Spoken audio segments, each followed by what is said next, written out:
Hello and welcome to New Vision TV. I am Lynn Komjisha and this is the Handshake, where we discuss your issues, your money issues, business issues, all those things that you probably frown on or about anytime. I'm here with a very interesting person who seems to know these things better than I do or better than you do, and he's going to take us through a couple of things. We're looking at Buy Uganda, Build Uganda. There was a hashtag on Twitter, BooBoo, hashtag BooBoo, B-U-B-U, and I kept thinking Twitter has given birth. We have babies on Twitter. Paul, you're welcome.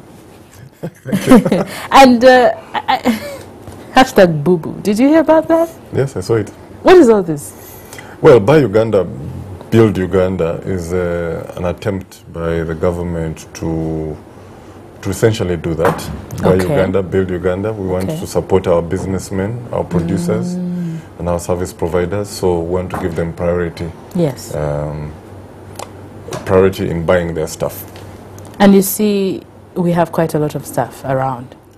Well, maybe not as much as we should have, but we have some stuff.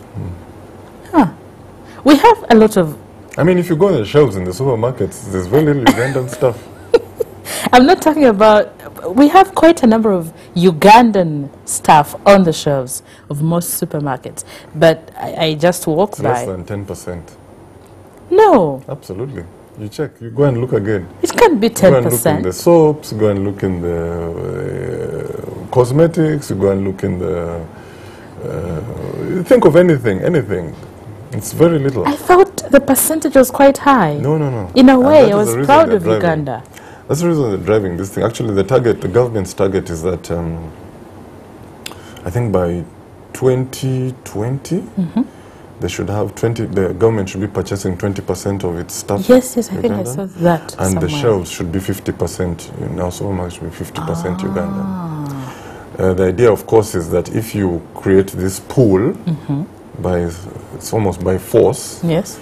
Then we should be able to have our manufacturers producing more and that kind of business. And how are they going to do this? Because we like good things, and Ugandan things are good things. yes, they are good, but you know us Ugandans, we always want They're just to. fake.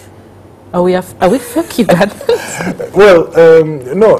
Look, think of it like this. The government, for example, is the biggest consumer of anything. So anything local. So if government sends out the order down to its people, procurement businesses, that before you consider buying anything, first we have to look at whether there's a Ugandan equivalent that can meet our requirements.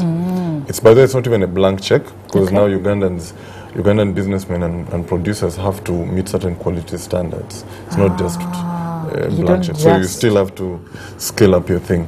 It's a good idea because if, for example, Ugandans are going to export, you need first a nice solid home base from which you can launch into the thing. I think our challenge has been a lot that we just don't produce enough to even satisfy locally. So this should help. So how should we take advantage of this? How can one take advantage? No, I mean, if you're a businessman, if you're, for example, you're producing something. Let's say I saw there's a man who produces millet porridge. Can you call it millet flour? Millet porridge. So you'd have to go. You'd check all under the policy of BooBoo. They have what standards are required. You check whether they meet the standards. If you don't, you try and meet them, and then you can leverage that in supplying government or in supplying supermarkets and things like that. You say, I'm first Uganda. Do they help you in adding value? Do they direct you in any way? Not really. I think they just create requirements. But you see, the challenge of a businessman is, do I have a market? I can produce the best of whatever it is I do, but do I have a market? What this BooBoo policy does is, in a way, create a market for Ugandan producers. That is what, for them, that is one foot in the door, and it's really useful if it works as it's supposed to work. Wow, so we shouldn't be worried about the quality, we shouldn't be worried about all those things. I imagine, like the way they did in South Africa, you'd have some body which would even certify that these things can operate under the Buy Uganda, Build Uganda initiative. Okay. So if you're packing milk in Uganda and you take your thing through the process, they stamp boo-boo. So once you see as a consumer boo-boo, you say this is good to go. Wow, amazing. Well, there you have it. You should not from today just go buy Uganda and build Uganda. That's your country after all. Stop going for these things. Well, they're good, but your country needs you more. So I think.